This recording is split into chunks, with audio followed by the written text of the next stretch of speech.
Assalamualaikum warahmatullahi wabarakatuh. Halo teman-teman semua, perkenalkan kami dari kelompok 5 akan mempresentasikan hasil kerja dan diskusi dari kelompok kami dengan pembahasan materi mengenai lingkungan belajar IPA SD. Sebelumnya, kami mengucapkan terima kasih yang sebesar-besarnya kepada Ibu Wiworo Retnadi Riashayu MPD sebagai dosen pengampu mata kuliah pendidikan IPA SD yang telah memberikan kesempatan kepada kelompok kami agar dapat melaksanakan presentasi hari ini.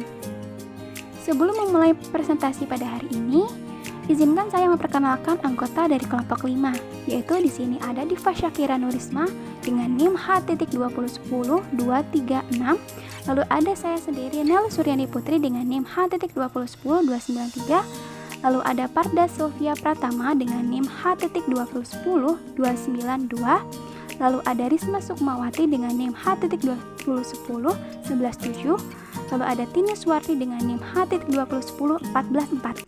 Baik teman-teman, langsung saja kita ke materinya ya. Nah, yang pertama di sini ada pengertian lingkungan sekitar. Nah, apa sih yang dimaksud dengan lingkungan sekitar?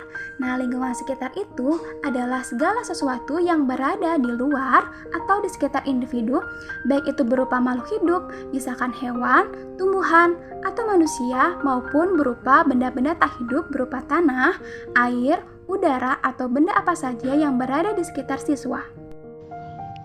Selanjutnya, peran lingkungan sekitar dalam pembelajaran IPA SD.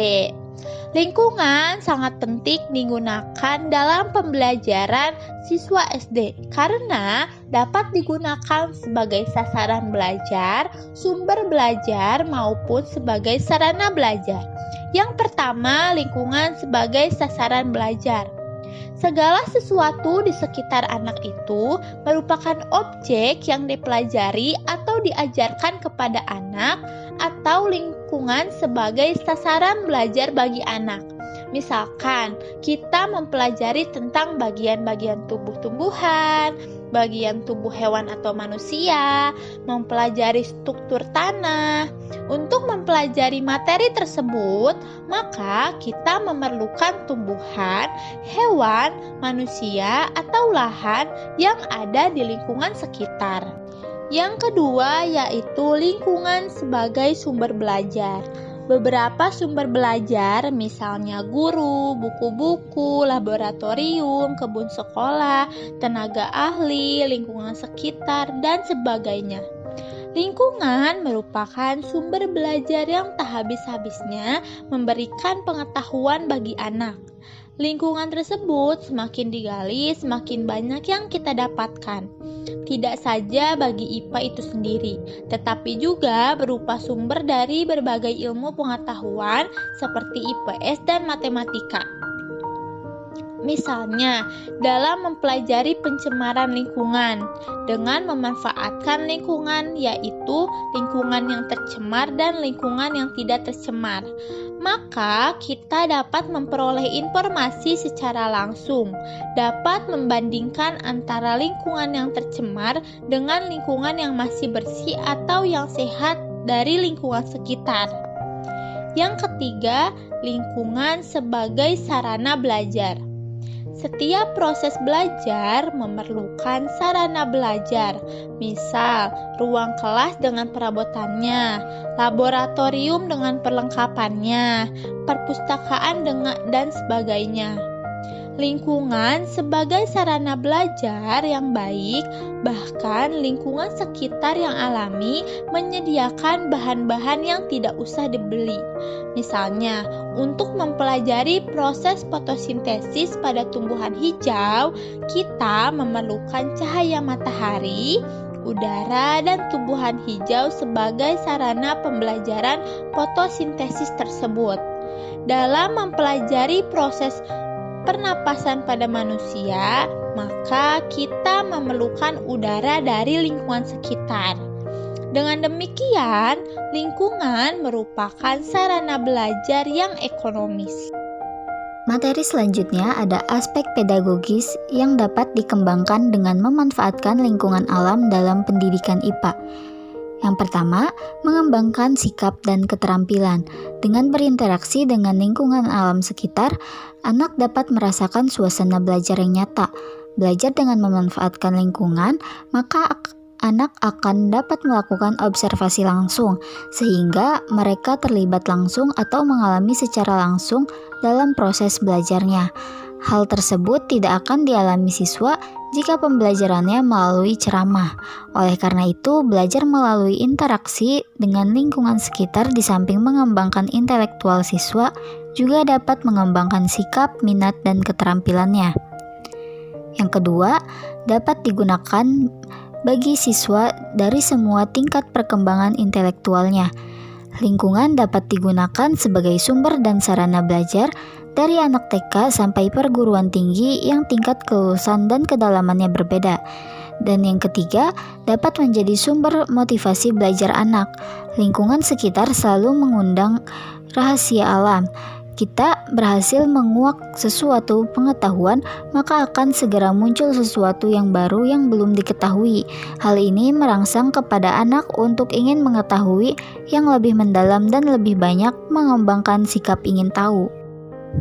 Tujuan keterkaitan lingkungan alam sekitar sebagai media pembelajaran IPA. Menurut Adi Sanjaja 2012, tujuan lingkungan dalam pembelajaran yaitu 1. Tumbuhnya kesadaran dengan memberikan dorongan kepada siswa untuk memperoleh kesadaran dan kepekaan terhadap lingkungan dan masalahnya. 2. Memperdalam pengetahuan dari berbagai pengalaman dan pemahaman dasar tentang lingkungan. 3. Tumbuhnya suka mencintai alam. Dengan kata lain, ini membantu siswa mengembangkan kepekaan terhadap lingkungan dan memberikan motivasi untuk memperbaiki dan melindungi lingkungan. Dan yang keempat, berkembangnya keterampilan, yaitu siswa akan dapat memperoleh keterampilan dalam mengidentifikasi dan memecahkan masalah dalam lingkungan. Berikutnya merupakan strategi menggunakan lingkungan sekitar dalam proses pembelajaran IPA, terbagi menjadi 5 poin. Poin yang pertama yaitu menggunakan lingkungan sebagai lahan pengembangan keterampilan proses.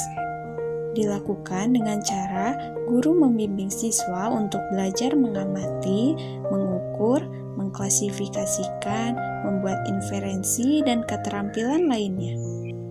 Lalu, poin yang kedua yaitu menggunakan lingkungan sebagai lahan pengembangan sikap.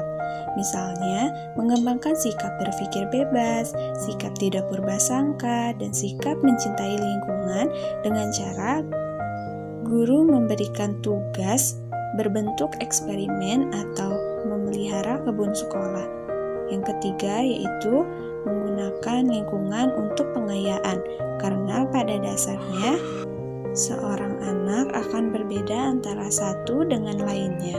Maka dari itu, dengan memanfaatkan lingkungan sekitar, diharapkan guru dapat memberikan tugas tambahan berupa pengayaan bagi anak yang cerdas. Lalu untuk poin yang keempat yaitu strategi penggunaan lingkungan menurut kelompok umur. Karena semakin tinggi umur siswa atau seseorang, maka semakin membutuhkan wawasan dan lingkungan yang semakin luas. Dan poin yang terakhir yaitu menggunakan lembar kerja siswa atau LKS. Penggunaan LKS di dalam pembelajaran dengan memanfaatkan lingkungan sekitar harus tetap memperhatikan keaktifan siswa dan guru harus mendapatkan masukan untuk mengevaluasi kegiatan siswa. Dan yang terakhir, di sini ada kelebihan dan kekurangan lingkungan alam sebagai media pembelajaran.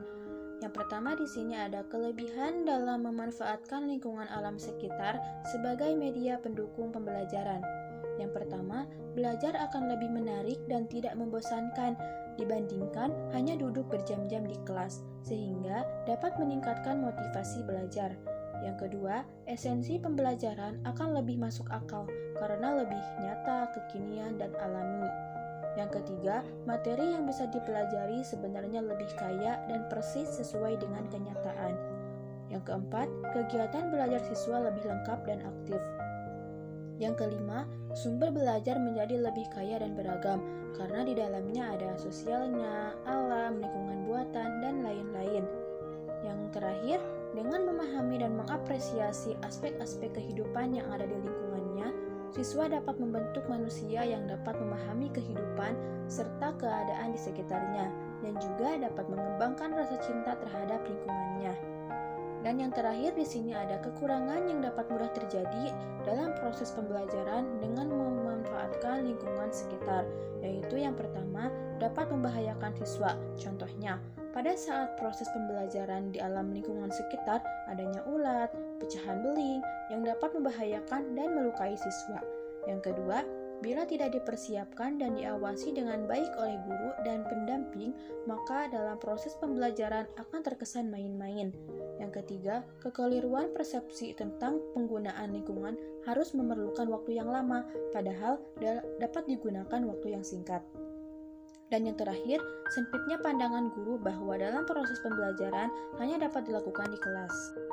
Jadi, kesimpulannya bahwa lingkungan sekitar adalah segala sesuatu yang berada di luar atau di sekitar individu, baik itu berupa makhluk hidup ataupun makhluk tak hidup. Contohnya makhluk hidup seperti hewan, tumbuhan, ataupun manusia.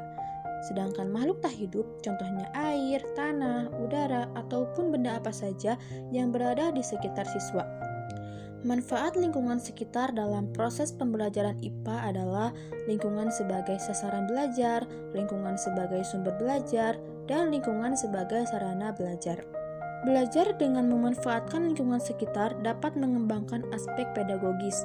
Aspek pedagogis yang dapat dikembangkan melalui interaksi dengan lingkungannya adalah mengembangkan sikap dan keterampilan, dapat digunakan oleh siswa dari semua tingkat perkembangan intelektualnya, dan dapat memotivasi belajar siswa. Mungkin hanya itu yang dapat kelompok kami sampaikan. Kurang lebihnya mohon maaf. Wassalamualaikum warahmatullahi wabarakatuh.